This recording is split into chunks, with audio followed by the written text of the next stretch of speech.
Welcome to LC Screen Talk. My name is Larry, and today we have a special guest. I'm Sean Chandler from Sean Chandler Talks About. And we are going to be sharing our best and worst films based on DC Comics characters. So I am in Austin, Texas right now for Wizard World Comic Con, and Sean here happens to live in Texas. So do you want to just introduce yourself and a little bit about your channel? All right, so yeah, I'm over on Sean Chandler Talks About on YouTube, and I do movie reviews, TV reviews, ranking videos, and I really just like to get to know people, talk with people, and that's what we're doing right now. So that's what was very exciting when you said you're coming to town. Like, hey, we can actually talk in person about movies. Right? So if you want to do that, join me over my channel. We thought it would be a really fun idea to get together, make some videos, and talk about movies. And this weekend is the weekend that Justice League was released. So we thought it would be fun to share our picks for the best and the worst movies that have come from DC Comics characters. So this spans all the way back, including the original Superman series, the 66 Batman, all of them, leading up to, obviously, the current DCEU films. So we're just going to kind of go back and forth and give our best first, and then we'll move on to the bad. And as we discovered while making these lists, there's a lot of bad to choose from. I think I have an extra on my top list, so I'm going to go ahead and kick off that top list with the most recent of my choices and kind of my obsession of the year, and that is Wonder Woman. I loved Wonder Woman. I think it was just a great movie. I think it has a little bit of the same problem that Justice League has from a technical standpoint, is that it gets real orange at the end, and it becomes a big CGI battle fest. But there's just so much heart in Wonder Woman. Yes. I really think there's love, there's adoration for that character, and I think Patty Jenkins, Gal Gadot, everybody on set was really invested in creating this movie about hope and about heroism. Wonder Woman kind of represented to me what Man of Steel should have felt like, but didn't feel like. I was just so happy. I love Wonder Woman. She's one of my top 3 superhero characters, and it was just amazing to see her brought to the big screen like this. It still has probably my favorite scene from any film this year, and probably top 3, top 4 favorite comic book scenes ever, with that No Man's Land scene. I thought was done so well. So Wonder Woman is my first choice for a top pick. That would also be my first choice for a top pick as well, so that works out nicely. It's like one of those movies that just felt right. Like you went into it and it was like, yeah, you guys, you found the perfect tone, you found the perfect vibe, you found Gal Gadot, who did not have this big resume of acting. She wasn't this A-lister that so many people were critical of her as a pick. And then you see her in the movie and you go, I see what you saw in her. Just like this naive, innocence to her, while being very strong, a confident person that's just very distinctly who they are. So bringing so many different levels to this character that just makes her relatable, someone you admire, someone you look up to, while being a strong hero person that can do that No Man's Land scene. It's like, this is amazing. And just bringing all those different levels. I thought she just worked so well with Chris Pine to just have a great rapport between the two of them. And you're like, yeah, there. See, you can. This is what you can do. Yeah. And so many different levels of fun, funny, action-packed in the good way, stylized action that was interesting that you wanted to re-see. So that's where it landed on my list. Yay, Wonder Woman.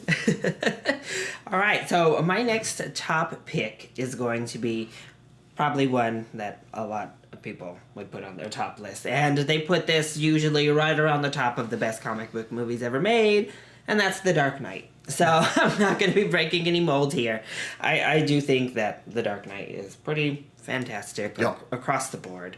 Obviously, Heath Ledger's Joker is amazing, but I really think what the movie is trying to say, and then how it goes through with executing kind of those messages that it wanted to put into place, was really fantastic. I think that Christian Bale makes a pretty good Batman. He's not quite my favorite, but he's up there when it comes to Batman performances.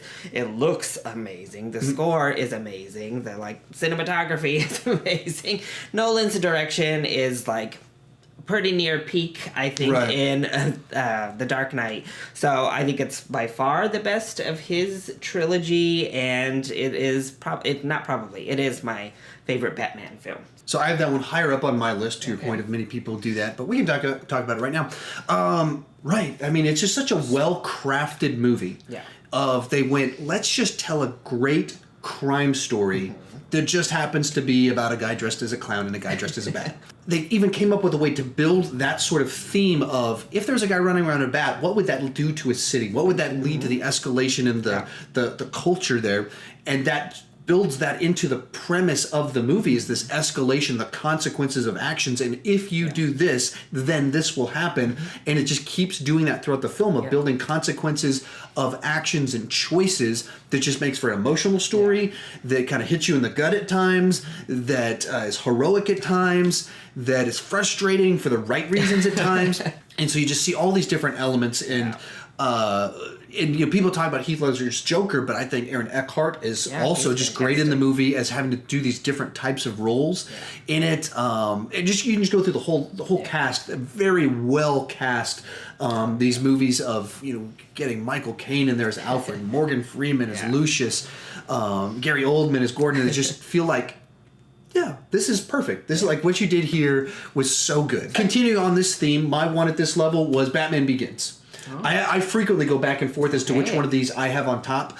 I love origin stories, and so the idea of Batman's origin story in the comics, there's not really a definitive. This is the origin comic. There's Batman Year One that tells kind of half of this, but there's not like the definitive him training around the world. And so this kind of becomes the definitive one. And they did a good job of finding a way to have the third act villain that you can have that makes sense by tying it back to the Ra's al Ghul and the twists and the reveals and all of that.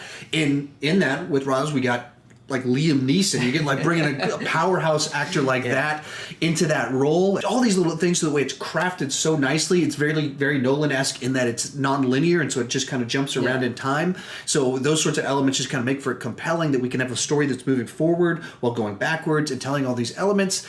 This one, we do have Katie Holmes in there that doesn't feel quite like she's on the same level as everyone else in the movie.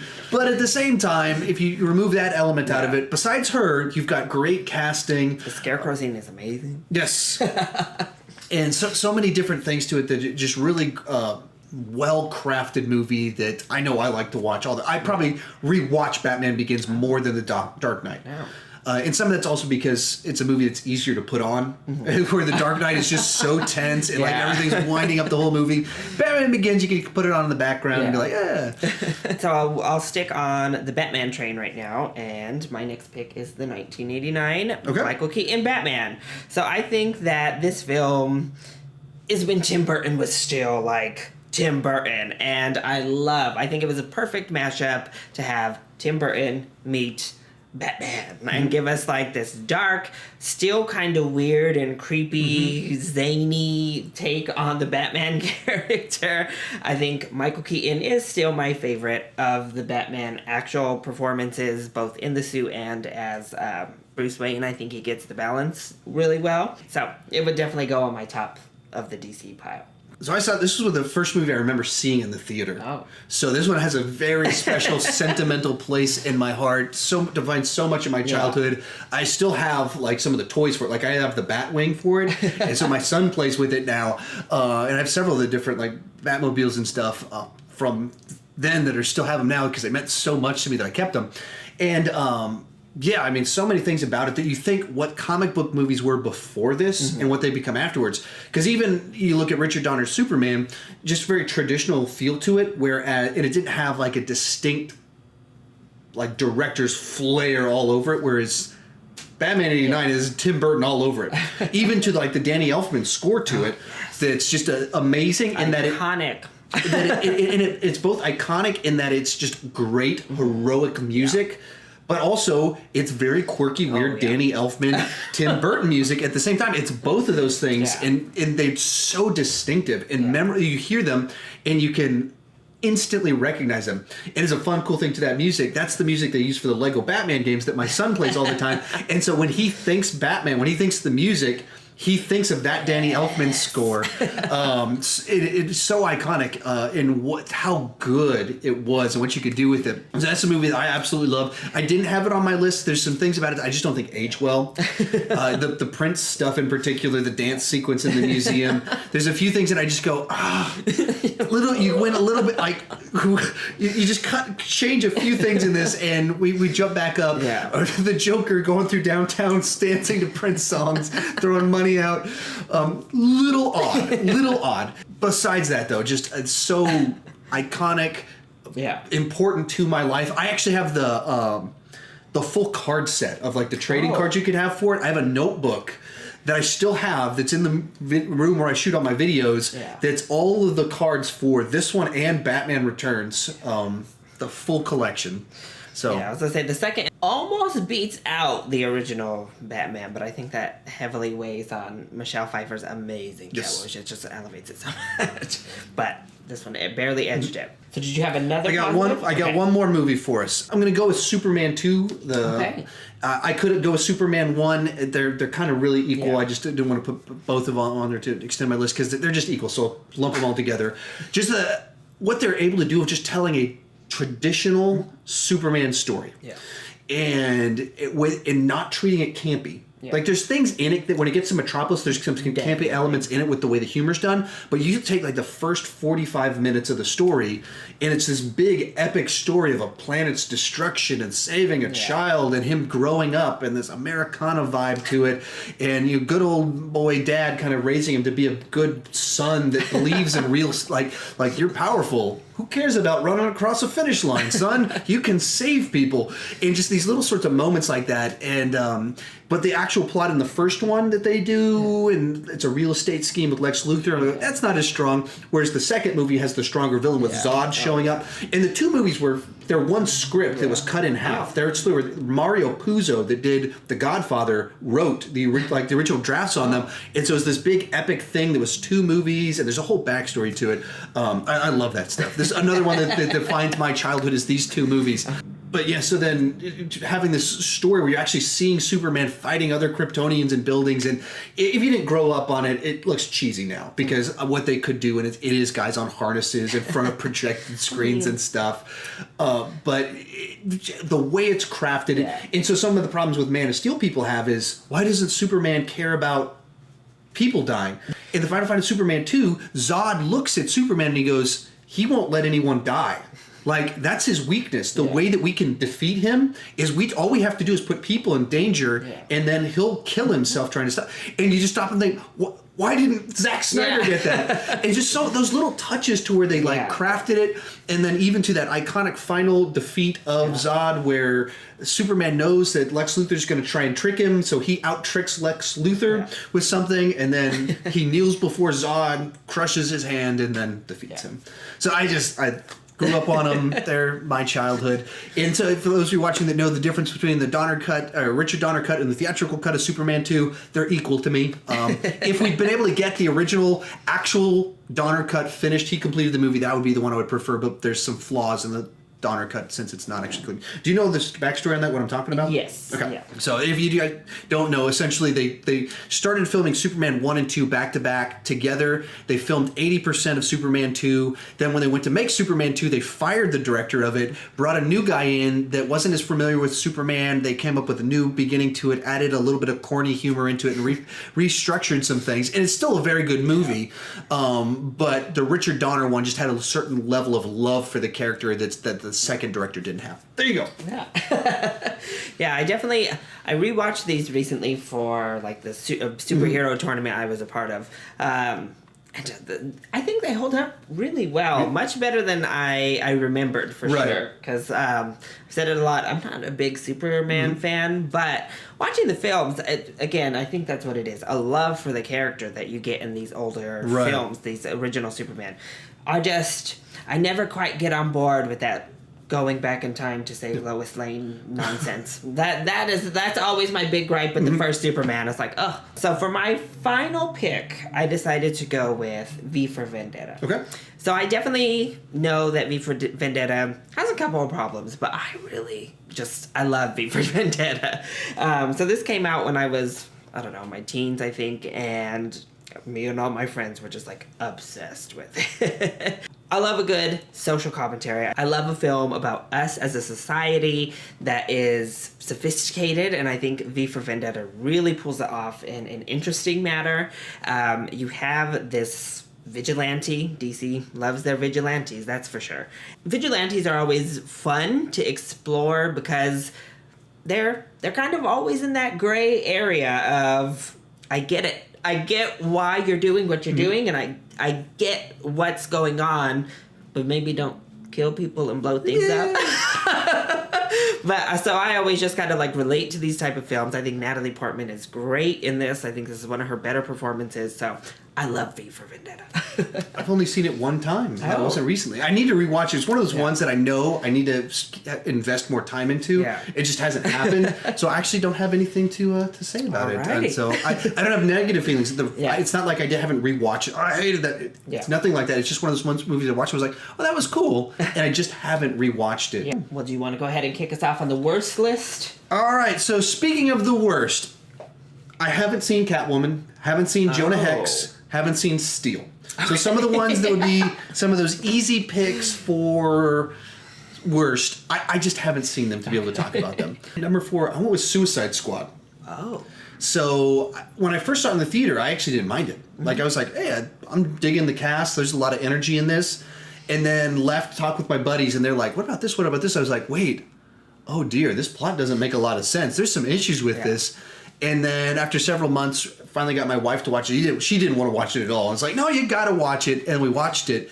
And I was just like, I can't believe how ill-conceived this plot is and script. And I don't know if it's the original concept. I don't know if it's because the guy supposedly had 6 weeks to make it. I don't know if it's because the studio went in and were like, let's reshoot this and rewrite this and re-edit this. And I don't know what the piece is. But the movie, when it doesn't come together, I mean, it's just a mess of a plot. Mess like those weird putty Power Rangers villain guys in it. Like, it's just not good. Yeah. The marketing was so good. Right. That was such a letdown. And that's where and that's maybe one of the reasons it actually makes the list, because because the level of like disappointment between what they could have done with this cast, even with this director. Like, you could be like, if all you had was just a story that was coherent and good, you had the pieces in place for it to be good, and then somehow this mess of a plot in editing. Well, I also have a recent DCEU film that I'll go ahead and kick us off with, and mine is actually Batman v Superman. Okay. And I know it seems almost blasphemous to dislike Batman v Superman more than you dislike Suicide Squad. I've heard a number of people say it, though. We just recorded and posted a video up on his channel where we talk about Justice League. Just like with Justice League, when it comes to Suicide Squad, I have certain levels of just pure enjoyment. In films, I'm often about characters and character interaction and character moments. And Suicide Squad has a lot of those that kind of move me along through this like hot mess of a plot and structure. Whereas Batman v Superman just like sucked the life out of the characters and out of the film. There's dark, and then there's just like joyless. And Batman v Superman to me just feels very joyless. I know we all make fun of that Martha moment, but it still blows my mind that they decided to make that the like crux of the entire thing we've supposedly been building up to. Some things also just don't make sense to me. Like, I still can't process in my head why Superman couldn't think to be like, hey, Wonder Woman, take this kryptonite thing and throw it through that heart. Why did you decide to be like super heroic now, Superman? But all of the plots just like jumbled in and thrown in together, like kind of shaken about and then like set to screen is like, oh my gosh, there's too much. The like Lex Luthor, I think it's horrible. Like, again, Enchantress is weird, like with her like little like dance moves stuff, but Lex Luthor like actively annoys me. They put him in the movie enough and gave him enough dialogue and have him speak enough that I'm like actively annoyed, where some of these other villains, at least, hey, they're hardly in the movie. Like, she's just chilling. Her brother actually is more of a problem to me, because I was just like, what is the purpose of this? What's the point? I think a big part of it was, I think it was like my second most anticipated Yeah. film. I was so excited to get this premise, and I knew Wonder Woman was coming, and she was awesome, and it was just like, oh, and I was so let down. So I think that's what makes it really on the list. Yeah, so, as we talked about in the video over on my channel, please go check it out. I actually like Batman v Superman. I would slightly give it the thumbs up on it. There's enough moments in it, scenes in it that work. And then as for, the story, just it's so convoluted and complex and levels, and there's lapses in logic. Yeah. But I like almost graded on a curve because it's so ambitious in what they're trying to do with so much of the stuff that I can kind of like watch and be like, okay, I can see what you're going for and give them a little bit of credit. But to what you mentioned about Suicide Squad versus Batman v Superman and liking one over the other, my sister said and her husband said almost the exact same thing about like Suicide Squad. I like the characters. Yeah. Like there's like their interactions that I enjoy, and you're going along for a ride with these fun characters. Batman v Superman, no one's likable. Yeah, no one's I mean, Superman's just like, oh, it sucks to have all these powers and have to save people. Yeah. Batman's like, that guy's saving people. He sucks. I'm going to kill him. It's just so negative. Yeah, it's a weird problem because you're like, that's the whole setup for your whole movie, and it makes no sense. Batman, you make no sense. Why are you doing this? No one knows. Like, none of us get it. And him saying your mom's name is what really, like, switches it in your head. Your mom has a name too, and it's my mom's name. I'm not gonna kill you after all. And I'm also just like, can someone please throw Lois Lane in a room and lock the door? Don't let her out. Don't let her roam and just be this damsel nonsense, please. All right, so what do you have next? Next up, I've got one I'm sure is going to be on your list, Batman and Robin. Yes. So Joel Schumacher's second attempt at Batman, he'd gone a little bit campy, not a little bit. He went pretty campy with Batman Forever. Like it's got all the campy. You can see the starting point. It's the same basic idea, but it was more restrained. It was more an average of kind of Tim Burton plus Joel Schumacher's wacky campy version of things. And then this one, because that one was a hit and it didn't get enormous backlash, this one they went like, let's just go all in. And every line's a quip, everything's an absurd joke. Like it's just so far all in on it that there's a Bat credit card, and Mr. Freeze speaks entirely in ice puns completely from Arnold Schwarzenegger, which is like it's amazing that that's a thing in human history, like in cinematic history. Arnold Schwarzenegger at the peak of his fame is Mr. Freeze going, "Chill, ice to see you," for a whole movie. It's a movie that I don't even understand who the target audience is, because you've got a sense of humor that's like this very childish 60s Batman, and then nipples and stuff on the Batsuits where you're going like, that's a bit weird for a kid's movie. Like, and close-ups of butts, like, and equal opportunity offenders. I mean, it's doing it to the boys, and like the opening scene of the movie is like zooming in on George Clooney. George Clooney's like butt. And then as soon as we get Alicia Silverstone to zoom in, we get her butt and her boobs too. Whoa. This is not very kid-friendly, but you have very kiddie humor. And then there's a plot line throughout it of Alfred's dying of cancer or something like that. It's just like gets so heavy, and it's like, hey, look at my Bat credit card. Yeah. Bruce, I'm dying. and then the reason that Alicia Silverstone, Batgirl, shows up is because it's her Alfred's nephew or niece, niece, and she's like, he's been your butler. It's like he's a slave to you, and he deserves to be free. And it's like, whoa, you're putting weird undertones on this that does not belong in this movie. That like, what? This is not what this series is about. So all in all, like a movie that I kind of respect the fact that Joel Schumacher went so far, and I don't think it's like he failed to accomplish what he's trying to do. No, I think he did exactly what he wanted to do. He just had a terrible idea for a movie. Yeah, so Batman and Robin is also on my list. It's one of those movies that definitely falls into it's just so bad that it's a good category. Totally agree. Absolutely agree. So it always will hold that little special place of how can you not just kind of laugh and have fun with this completely over-the-top, outrageous, ridiculous film. And it's exuberant in its badness. It's just all out there. It loves it, and it's like colorful. I mean, it swings for the fences. I mean, yes, it may have almost killed the comic book genre, and given us the unfortunate early X-Men like outfits, because they were like, oh my god, yes. if we're gonna let you do X-Men, put them in all black, like yes. nothing, no color. But I mean, you can't not put Batman and Robin on here, because as a film, it is a hot mess. Like, there is not really anything redeemable in here from actually good filmmaking standpoint. And George Clooney should be a great Bruce Wayne. Right. He is Bruce Wayne in real life. It's such an obvious pick. And yet, it just, not only does his Batman not really work, but his Bruce Wayne doesn't really work. Some of the, like, shockingly bad acting at times from George Clooney. Yeah, it's like, oh, yeah. So, it's always going to be on the list, but it does have its upside. Next up, I've got Superman 4. Okay. And I'll just say as a runner-up, Superman 3 is really bad too, but it's at least professionally bad movie. Superman 4 is just a bad movie. I mean, it's kind of a movie from back in the day that had massive...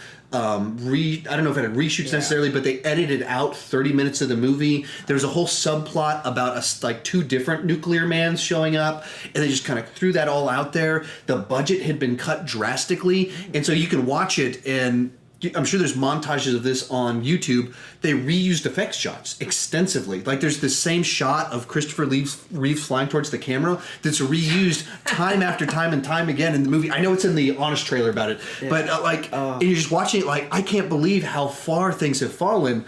And it's hard to watch at times because Christopher Reeves is giving it his all. And there's some shots where they like go back to the old farm and he's there, and you can see where they're going for the sentiment of the original, and so you see these scenes and you go, oh, I can see what you thought you were making.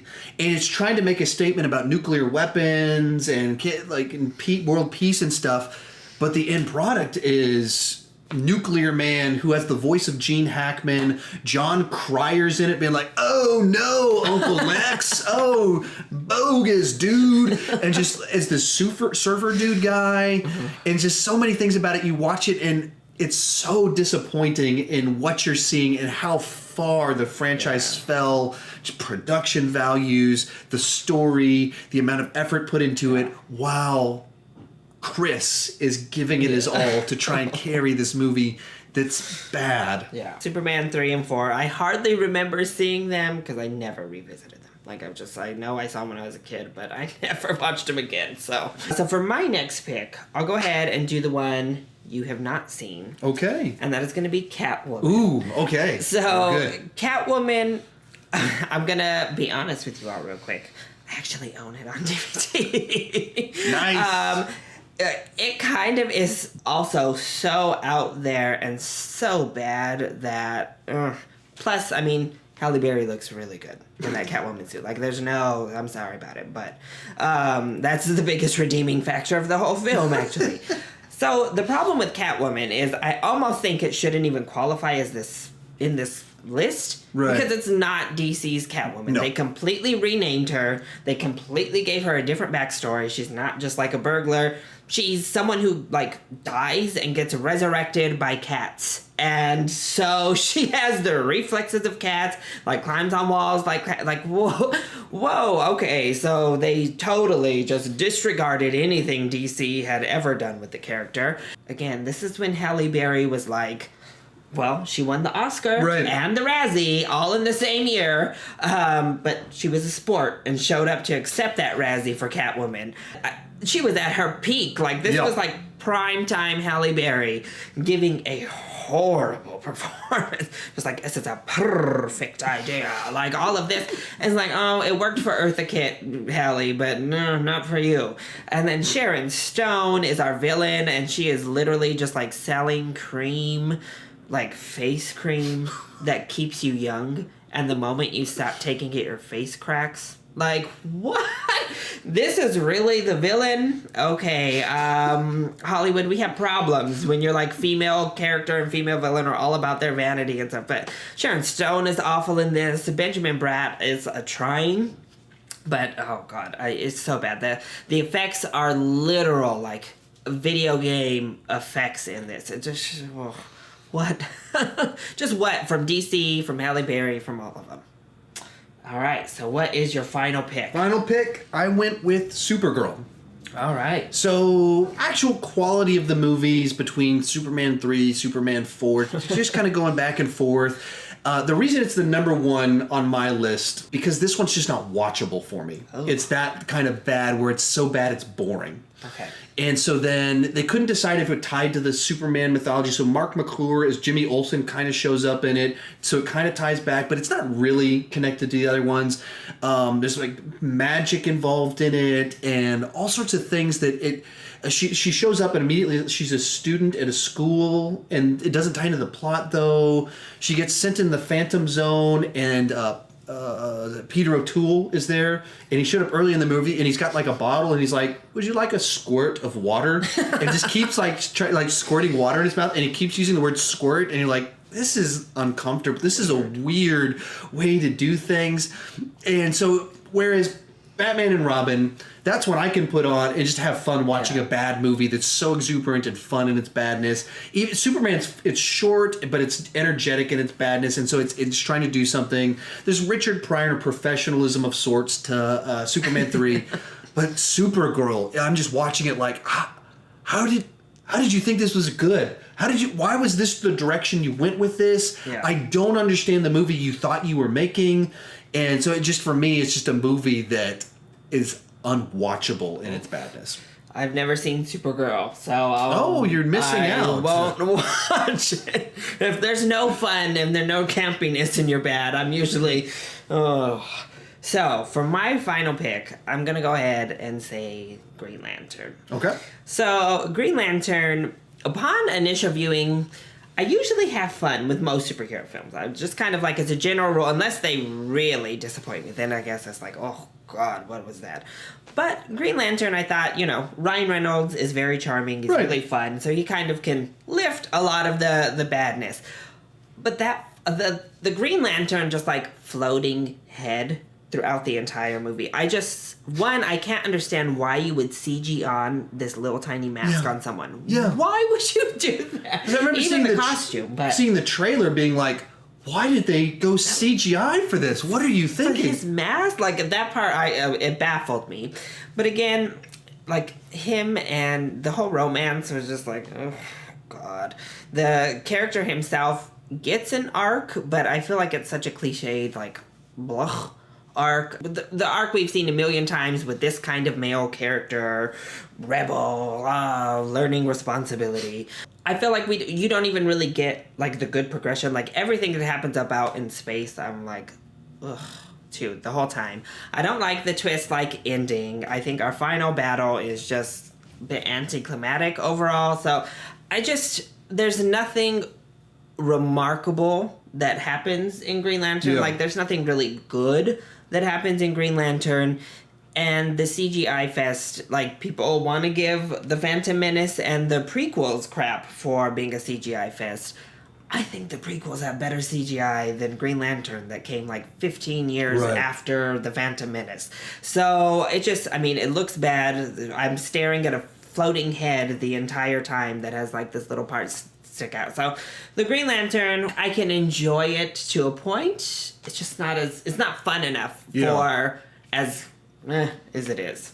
Yeah, I skipped this one entirely in the theaters, which is a big budget superhero movie directed by Martin Campbell. I really like Martin Campbell. I mean, he did two good Bond films, and then he did The Mask of Zorro, which I love. And that's love that movie. And so the idea that he directed a comic book movie starring Ryan Reynolds, and I went, I'm going to skip this one. That says everything you need to know. And so I went in, by the time I watched it, I'd heard all the buzz. It's the worst. And so my bar was low enough on my expectations that it exceeded my low expectations. But that's the only positive thing I can say about it is I thought it was going to be the worst. And hey, it wasn't the worst. Yeah. It was a watchable enough movie that was totally forgettable other than for the bad CGI and for how forgettable it was. Yeah. It was just so dull to me. Yeah. And the fact that you get to the end of the movie and he's fighting a cloud? Oh. Like, what? Actually, here's my thought. Final thought on Green Lantern was that I can forgive a little bit some of the stuff of a 1984 Supergirl movie looking bad, but there's no excuse for a 2012, 2011 Green Lantern movie with $150 million budget or whatever from an A-list director with A-list stars. There's just no excuse for how bad that movie was. Yeah, especially coming off of like the Dark Knight trilogy. Oh, yeah, success. Like WB should have, I don't know what. So, those are our lists of our 5 best and 5 worst films based on DC Comics characters. What do you think? Do you agree with our list? Do you disagree? Let us know. Let's discuss it either down below or you can hit either of us up on Twitter. Sean, do you want to tell them where they can find you across the interwebs? So on YouTube, I'm at Sean Chandler Talks About. You can just search for Sean Chandler and I should appear. And over on Twitter, I'm Kirk Never Died is my handle over on Twitter. And I'd love to talk movies with you. Perfect. So make sure you go ahead, if you're not subscribed, down below. Also, leave a like if you like what you saw. I love you all so much for your support. Mwah. Thank you for watching, and I'll see you next time. Bye. Bye-bye.